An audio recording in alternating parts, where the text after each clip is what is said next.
right, guys, welcome back to episode 4 of Lab Rats. Today, I'm going to be doing a solo episode because I get a lot of questions around how do I succeed as a creative entrepreneur? You know, how do I build a production company? How do I get my name out there? How do I attract opportunities? And really, how do I just do something that I love and actually make money from it? This and many other questions like it are things that I get asked on the daily. And while I'm not saying I have it all figured out or that I've perfected the process, I will say there are 3 principles that every hyper successful creative utilizes, and I want to talk to you about those today. Before I talk about those principles, though, I want to really address where I'm coming from, because you're like, okay, who is this guy trying to give me some advice about how to succeed? And if you don't know me, let me just give you a brief synopsis. I didn't pick up a camera until after high school in 2013, and I really was just a photographer. Dabbled in that for a little while, and fast forward to 2016, really hadn't done much with it other than take portraits, things like that, fell in love with the process, but really had never converted that into money. I started taking photos at weddings, doing that basic thing where I was able to garner money. But as far as turning video into cash, that really didn't happen until probably 2017. I started doing videos and really didn't understand how to actually make money and bring value to people. It was just little travel videos with my friends. I'm like, why aren't people hiring me and giving me work? But anyway, I'll talk about that in a second. So fast forward through 2017, I became a freelancer. I was shooting everything from weddings to creating funeral slideshows to piano recitals, whatever I could get my hands on that people would pay me for, I was doing. Eventually, I knew that I wanted to be more of a creative entrepreneur. I didn't want to do everything on my own. So I started a production company, Avenue Film Co. in 2018. Over the course of 2.5 years, me and my business partner built that up where we had a team of 7 other people with us. It was an incredible experience. From there, we sold our company to a hyper successful billion-dollar company called Route. While we were there, I was able to take over director of content and media, was able to learn a lot there. After that experience, I came back out and started Film Lab, which is the current production company and project that I've been working on with my amazing team over the past almost 2 years, which is exciting. So it's crazy to see all the progress and the things that I've learned over the past, decade of being a creative, of attempting to be an entrepreneur, of building a social following in a community. All these things have really come together and come to fruition within Film Lab. And I've been able to see some really great success that I really hadn't experienced before this. And so I kind of want to just give you guys that perspective of who I am and where I'm coming from. So, okay, he's done this before. He might know what he's talking about. And so, yeah, I just want to give that context before I dive into this. So over the course of my career, I've been able to grow my Instagram over 120,000 followers. I've been able to build an incredible community that I've been able to monetize at times or be able to lean on for opportunities to work with different brands. I've worked with brands like Air Jordan, DJI, Sephora, Lonely Ghost. And then I've also been able to work with and connect with creators that you might know, like Sam Newton, Brady Bissett, Matt Como, Rory Kramer. I've met some really incredible people and had a lot of really cool experiences. And I'm not saying this to brag. I'm really saying this because the principles that I'm about to share with you are the things that I applied to help me get there, to help me succeed. So without further ado, let's dive into principle number 1, which is if your work is no good, people will not hire you. What's funny is I remember back in like 2016, 2017, when I was just dabbling in video, I didn't really understand why people weren't hiring me. I didn't understand why I wasn't getting money because look at these cool visuals, man. I was backflipping out by the San Francisco Golden Gate Bridge. I was running around with cute gals with snow falling or at a waterfall, and I didn't really understand why that wouldn't be very attractive to a business, why a business wouldn't hire me or pay me to do stuff.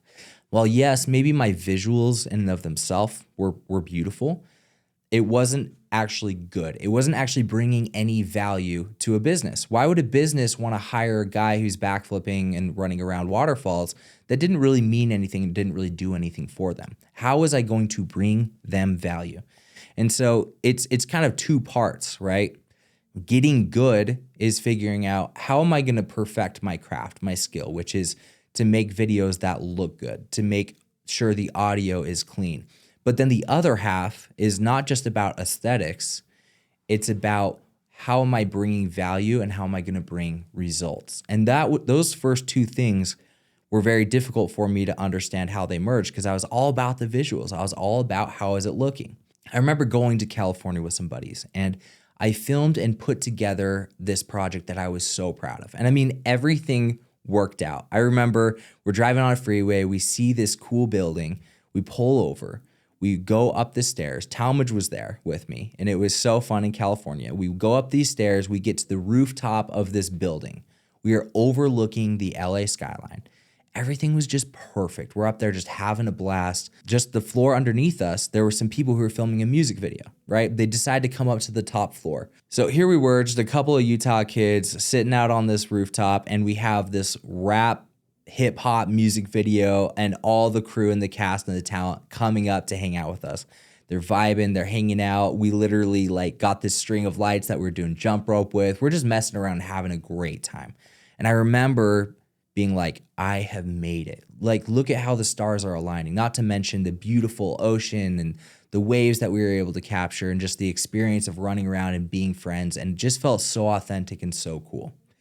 And I created this video and I was so proud of it. It was 2.5 minutes long. I threw it up on YouTube and I got a ton of attention, ton of pats on the back from all my friends and other individuals who were like, hey, this is sick. And then I sat there and I started wondering, okay, why is nobody hitting me up? Why does nobody want to pay me money? This is comparable to Sam Kolder, or so I thought at the time, that my untrained eye at least thought that. And I was wondering, well, why isn't Movement reaching out to me? Why are these opportunities not coming to me? And what I didn't realize is I wasn't creating something that would bring them value. Now, if I were to go back, what I would do in that very same situation is I'm out there in California with my friends. Maybe I make sure I have a couple of Movement watches on. I'm getting really cool shots of the watch, the classic, hand out towards the sun, maybe shots of some cool people wearing it, whatever. I'm actually capturing the product in a lifestyle scenario that was cool and exciting. And then I could send it over to Movement and say, hey, look at what I made on my own. I think this could be really cool. I know how to capture your watches. I know how to create an enticing element, a vibe. Hire me for your next project. Give me an opportunity, give me a shot. And then what they're able to see is, it's the whole principle of show, don't tell, right? And telling these people, I can bring you value, I can make beautiful things. But until I was actually making the beautiful things and showcasing the value, I wouldn't get hired. So at the end of the day, if you want to succeed, you need to actually be good at what you're trying to sell. Whether you're a designer, an artist, a filmmaker, a photographer, you're owning a product company, whatever it is, your product or your skill set and whatever you're selling needs to actually be good.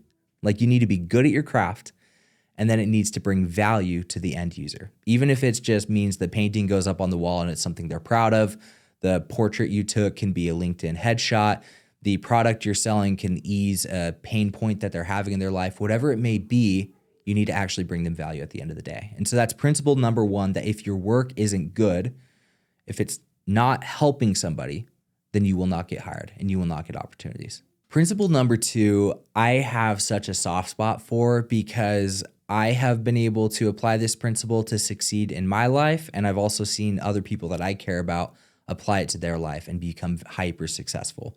And principle number two is build your network. We've all heard that extremely repetitive saying that your network is your net worth. And that really is true. One of the best examples I can think of is my friend Danny Garcia. Danny is this guy where you can hit him up. You can invite him to do something absolutely for free, right? You're saying, hey, bro, you want to come help me shoot this? You want to come hang out and do this, whatever it is. And his words are, I'm down. He's always down.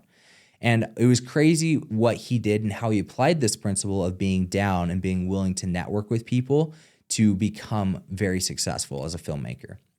Danny was just a cop. He was just your regular guy, but he worked for the sheriff's office. And he had that career for 4 or 5 years and eventually got to the point where he's like, no, I need to change. I want to pursue filmmaking. So I think at the beginning of 2021, he literally moved from Idaho, left everything behind. He knew almost nobody here. He moved here to Utah and immediately started reaching out to individuals. Me and him actually met on Call of Duty playing online, which is kind of funny. But he started reaching out to different individuals and making friendships and focusing on friendship first. And what he did is he brought value first. He said, hey man, if you ever need anything, you need somebody to fly a drone, you need somebody to shoot BTS for you, I'm there. And I kind of always had that in the back of my mind. An opportunity never really came. But I remember I was going to shoot a project for Said the Sky at Red Rocks in Colorado.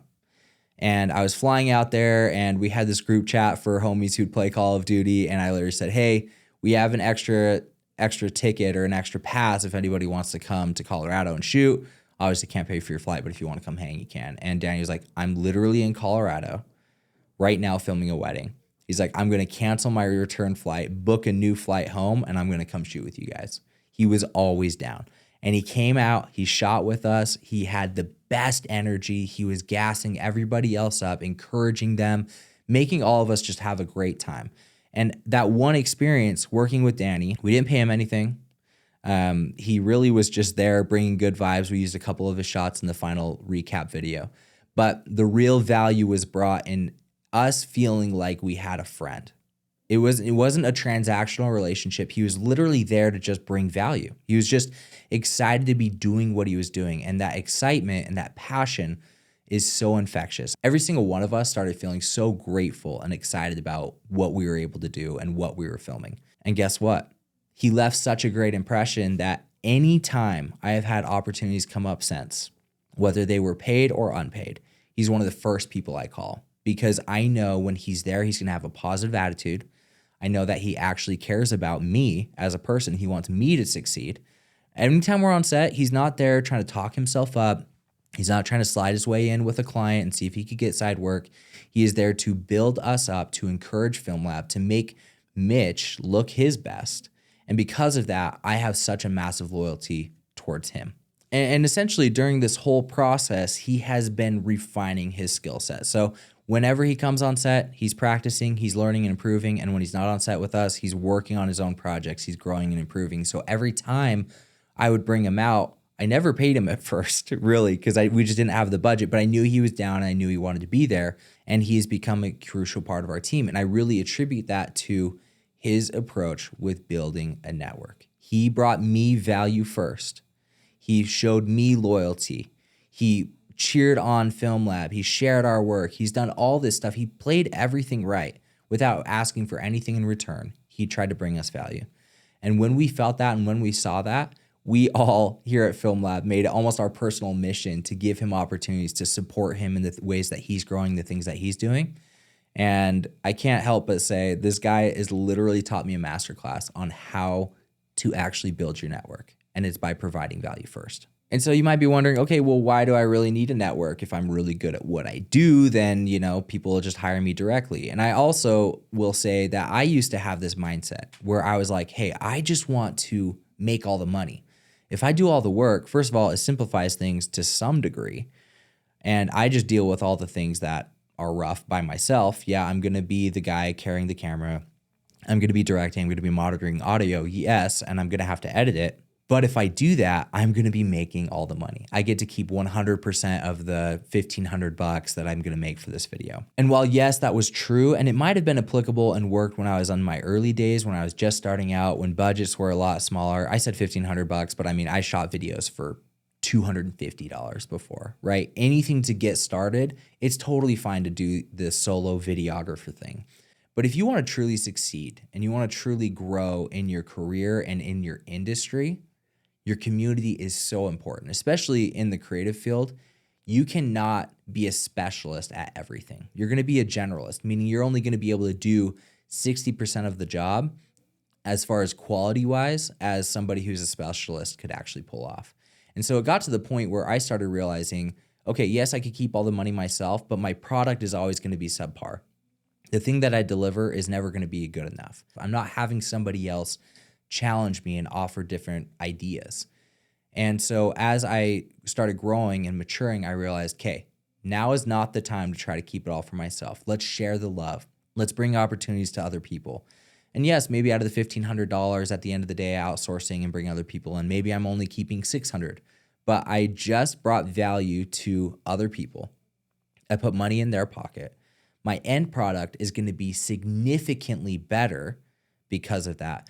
And then lastly, I'm now less stressed because I have other people who are going to share the load. I'm going to be able to enjoy the process of creating, the process of building so much more because I had other people to lean on.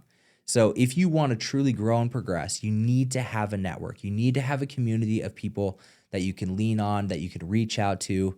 If a project's too big, I need a motion graphics artist to come in and help. I have people I can call. If I need to have clear, crisp audio on set, I have a guy I can call. If I need somebody who knows how to shoot on an Arri Alexa and run cinema lenses and gaff and build things out, I have people that I can call, right? And so being able to have that network of individuals that you can lean on when you're in out of your depth or you just need help is absolutely crucial. It doesn't matter what industry you are in. That's where you're going to get a lot of value. And I should say that you can also get opportunities because of your freaking network. So that can come from the creatives that you're connected with. Your network can be other business owners and other individuals you're connected with. Essentially, it's all about the people you know. Referrals are everything. So I cannot stress it enough. Building community, building a network is essential if you want to grow and succeed. Principle 3 is show your work. If you're not showing your work, if you're not putting it out there, then you're probably not going to get hired. You're not going to get opportunities. Because again, it goes back to that principle, show, don't tell. You can tell people you're good at what you do. You can tell people that you know how to approach something or that you're going to bring and result, and what you're creating is going to result in an ROI. But unless they can actually see that for themselves, they're probably not going to believe you and opportunities aren't going to come. And I am the biggest culprit of this. For years, I overthought everything that I was sharing. I was worried about the other creatives who were watching me, just assuming they're going to be hypercritical of anything that I put out. There were a lot of people who were following me that were way more talented than me. What would they think if I put out something subpar? And it was that concern with their perspective or their perception of me that held me back from actually sharing the work and yielding more opportunities for myself. And if I could go back and just shake younger Mitch and just say, share everything, showcase the process of you in your journey, in your learning. Nobody is going to remember the video that you posted 4 months ago that was pretty mid. Nobody's going to remember that. At the end of the day, they are going to remember how often they see you. Frequency of showing up on the internet and being in front of people has brought me so many more results than having just the absolute best work possible. Because again, there are so many more people out there who are more talented than me, who have made better things than I can ever dream. I walked out of Oppenheimer the other day and I literally turned to Tal, who's right in here. Tal, you can confess to this. I walked out of Oppenheimer. I was like, I will never make something that good. And it's not that I'm trying to doubt myself. It was just so far beyond what I could ever imagine. And you know what? That's okay. If I never do, and I would like to try to make a movie and make a feature and make something that stunning. But if I never was able to do something like that, that is okay. Nobody who's better than you is going to judge you in your early days, in the process, because they have been there before. They have sucked at their craft before too, but they stuck with it and they kept going and they progressed and became great. The only people who are going to comment on you maybe not being as good or try to point out flaws, I have found, are generally people who aren't actually doing anything with their lives. It's been amazing to watch the people who will throw negative comments or try to be hypercritical of an editing technique or the way I lit something or whatever it may be. And you go to their page and it looks like they've never created a video in their entire life.